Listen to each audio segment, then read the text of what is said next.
दुश्मनों के झुंड पे एक गन से हमला करके जीतने वाले, उनके सारे बंकर्स, प्लेन्स और टैंक्स को अकेले तबाह करने वाले, अनगिनत चोटों और घावों को खरोंचों की तरह नजरअंदाज कर देने वाले लोगों की बात जब होती है तो हमें सबसे पहले जॉन रैम्बो याद आते हैं। सिल्वेस्टर स्टेलोन का किरदार रैम्बो मूवी में बहुत हिम्मत वाला था, पर आखिरकार काल्पनिक ही था, क्योंकि रियल लाइफ में ऐसा कोई करने की हिम्मत नहीं रखता होगा। पर अगर कोई इतनी हिम्मत रखता भी है तो कौन है वो? आज हम ऐसे ही कुछ महान रैम्बोस के बारे में बात करने वाले हैं, जिनके सामने ये मूवी वाला रैम्बो पानी कम चाय है। तो इसीलिए आज की वीडियो में मैं आपको दुनिया के 5 सबसे दबंग लोग दिखाने वाला हूँ। वीडियो के अंत तक देखना। वीडियो शुरू करने से पहले मैं आपको एक बात और बता दूं कि अगर आपने हमारा चैनल से सब्सक्राइब नहीं किया है तो अभी लाल बटन को दबा के सब्सक्राइब कर दो, साथ में घंटी भी दबा दो, ताकि इस चैनल पे जब भी कोई वीडियो आए आपको उसकी नोटिफिकेशन मिल जाए।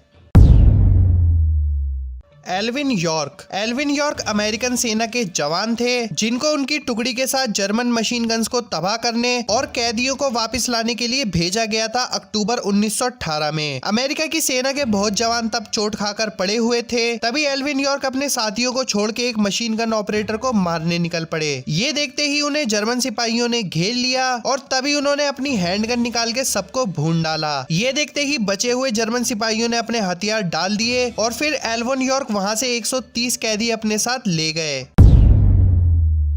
अबू अजराइल एक अरबी नाम है जिसका मतलब निकल के आता है मौत का फरिश्ता, और ये एक इराकी रैम्बो हैं। इनका नाम हुआ है ISIS के खिलाफ लड़ते हुए, और उनके 1500 से भी ज्यादा टेररिस्ट इन्होंने अकेले ही मार गिराए हैं। ज्यादातर ये एक राइफल और रॉकेट लॉन्चर को पकड़े हुए नजर आते हैं, इसी वजह से ये पूरी तरह से रैम्बो लगते हैं, और ISIS वालों ने ही इन्हें खतरनाक घोषित किया है।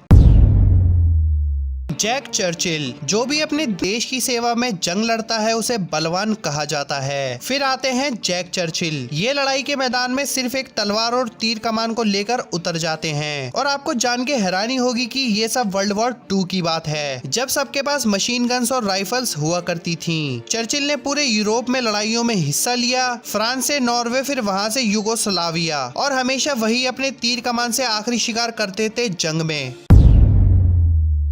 भनभक्ता गुरुंग, 1945 में नेपाली सिपाहियों का एक झुंड बुर्मीस जंगल से होकर गुजर रहा था। तभी उन्होंने जापानी सेना के बंकर देखे। ये देखकर नेपाली टुकड़ी ने हलचल बंद कर दी। तभी गुरुंग के अंदर का रैम्बो जागा और दुश्मन के गोला बारूद से बचते हुए उन्होंने पहले एक जापान के स्नाइपर को मार गिराया, और फिर देखते देखते उन्होंने सारे जापानी सिपाहियों को खत्म कर दिया। फिर आखिर में उन्होंने एक जापानी झुंड को केवल पत्थर के टुकड़े से मार गिराया, क्योंकि उनकी गोलियां खत्म हो गई थी।